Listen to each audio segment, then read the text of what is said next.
Hey, it's Coach Anderson from Mississippi Public Broadcasting Online U.S. History from 1877 to present.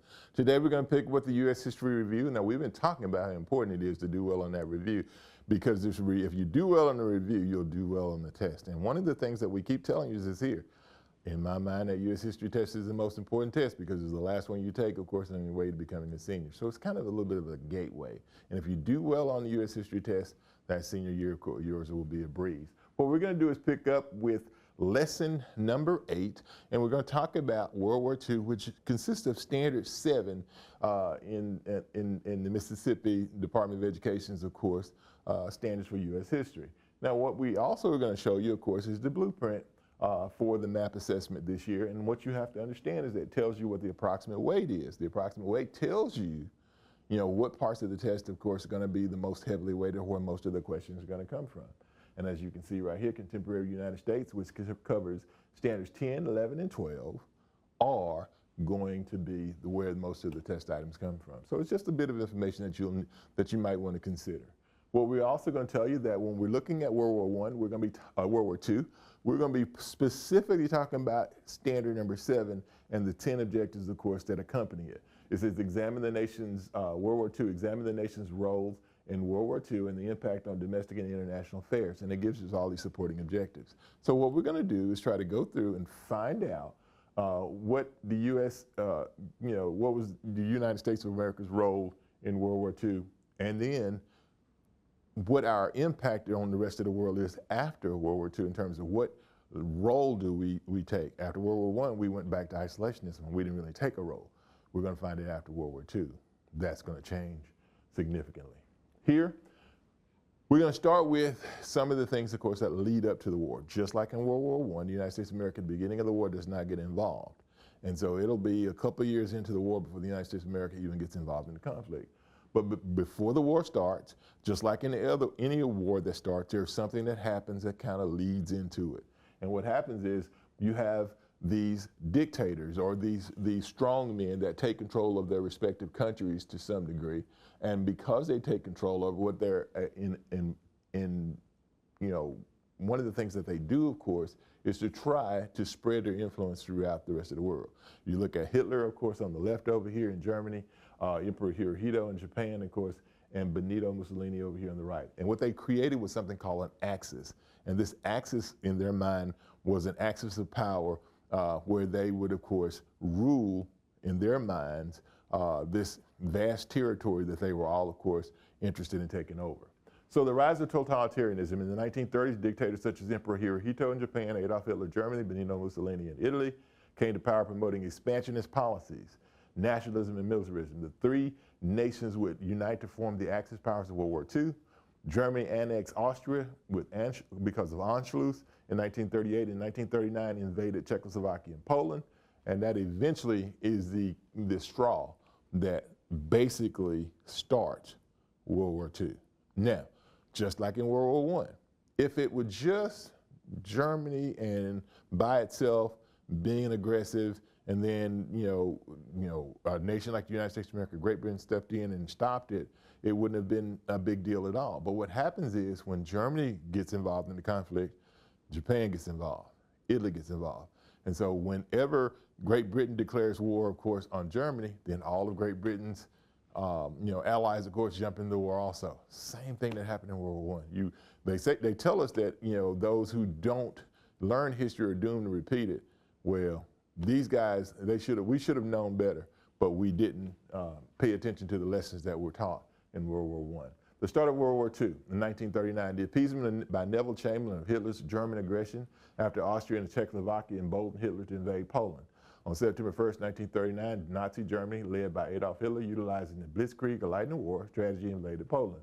This event triggered the start of World War II as Britain and France declared war on Germany, and 2 days later, the French, British, and Soviets would emerge as the Allied powers against the Axis power. So once again, what we have is a conflict that draws others in, and we're going to find that it's eventually going to draw even the United States of America in, which is resisting, trying to get involved in this particular conflict. Here you see some of the images, of course, of World War II on the right over here, the Battle of Britain, and what you'll see, of course, is some of the images in terms of what happens at the Battle of Britain, which will be bombed into submission, will be bombed, not into submission, but be bombed unmercifully by the Germans. But the Germans never invade, and that's probably one of the biggest mistakes that they have, is that they never invaded Germany. Invaded Great Britain. And down at the lower left here, you see the Prime Minister of Great Britain at that time, Winston Churchill. And one of the things that he said is that they would never, ever give up.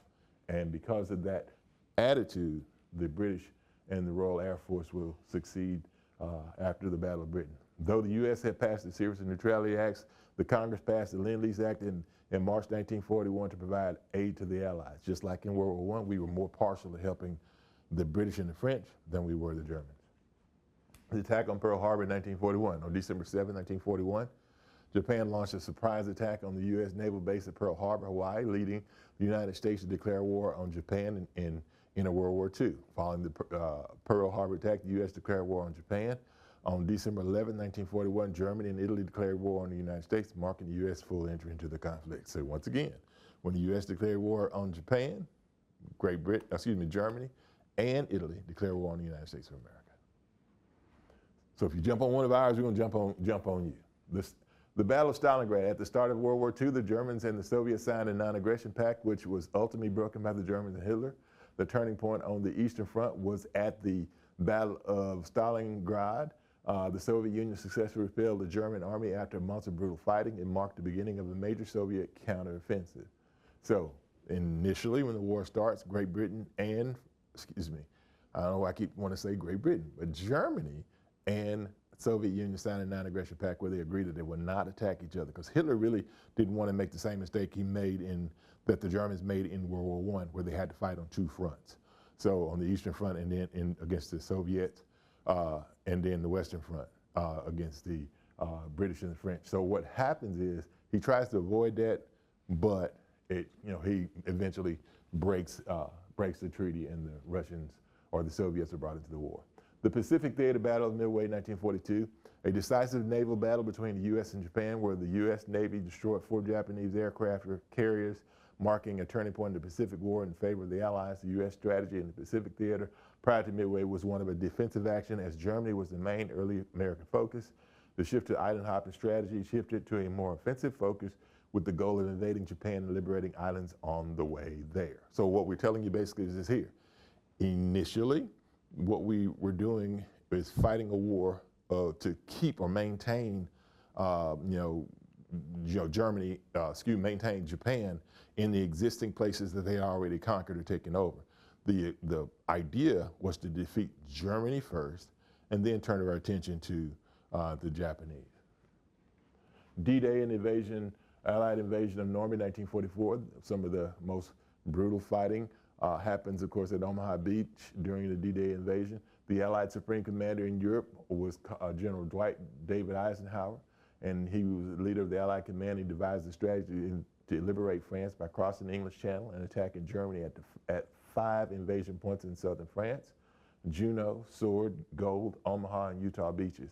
On June 6, 1944, Allied forces led by the United States, Britain, and Canada launched Operation Overlord, an amphibious invasion of Nazi-occupied France, leading to the liberation of Western Europe. All right, now, one of the things that we do is World War II opens our eyes to some of the atrocities that are happening in Germany.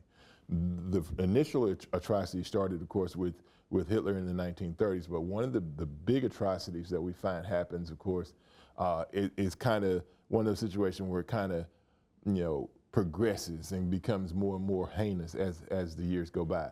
But one of the biggest, one of the initial starts of it is going to be some German aggression against Jews and something called Kristallnacht. It was the hatred of Jews will lead to Kristallnacht, or the Night of Broken Glass, and the creation of the final solution for the Jewish problem in Europe. And what the Germans saw as the final solution for the Jewish problem was to eliminate them all. And by eliminate them, we mean, of course, the systematic extermination of 6 million Jews in the Holocaust, along with millions of others by Nazi Germany and concentration camps like Auschwitz. And this genocide remains one of the darkest chapters of World War II. The surrender of Germany in 1945, the failed German counteroffensive at the Battle of the Bulge signaled the beginning of the end of Nazi Germany. May 7, 1945 marked the unconditional surrender of Nazi Germany, ending the war in Europe. This event is known as VE Day, or Victory in Europe Day, though fighting continued in the Pacific. The atomic bomb in Japan surrendered in 1945, one of the biggest issues that President Truman, who just becomes president because our president at that time, Franklin Roosevelt, dies in office, and Truman, of course, is elevated to the presidency from the vice presidency. He has the decision to make in terms of what do we do with Japan. Do we launch an invasion of Japan that will cost thousands of American lives, or do we take advantage of the technology that we have that's created with the atomic bomb? The U.S. development of the atomic bomb with the Manhattan Project created a way for the United States to end the war in the Pacific and not risk American lives with the ground invasion of Japan. President Harry Truman, who replaced FDR as president after his death, and made the decision to drop the atomic bomb to force the unconditional surrender of Japan. So he makes the decision to drop the atomic bomb to avoid the deaths of American soldiers, and those bombs are dropped in Hiroshima and Nagasaki in August of 1945. Japan formally surrenders on September 2nd, 1945, and that's VJ Day, bringing an end to World War II. Once again, we try to include some of the facts. We hit some of the high points for you in terms of what's important about World War II, but we also included the fact list. Remember, if you're going to do well on the test, you have to master the facts. And these are some of the facts, of course, that we put forth to you. And as we said, it's important that you learn these, and the best way in my mind, of course, is by using the flashcards, because what the flashcards will do, it will afford you the opportunity to learn a whole lot of material very, very quickly. And once again, you don't have to do this by yourself. You can find, a mom or a dad or a sister or a brother or a girlfriend or someone, a friend or someone, of course, to help you study, and can make it quite an enjoyable thing to do. Once again, we gave you an example of the flashcards to be created, and you can, once again, create these flashcards, learn a whole lot of information, very, very quickly. We hope that you got some insights in terms of what was important about World War II. And what we also want you to do, of course, is to be aware that when you're looking at that, the lesson for World War II, that there's a lot of information there, a lot of information, and we try to encapsulate some of it, but there's no way that we can take 15 minutes, of course, and encapsulate everything about World War II that's important. So it's important that you get a pretty good background knowledge of what the goings-on are in World War II, and the best way to do that is through those fact lists. Remember, this is Coach Anderson from Mississippi Public Broadcasting Online, U.S. History from 1877 to present. It's been a great time telling you a little bit about World War II, and with that, we hope to see you next time.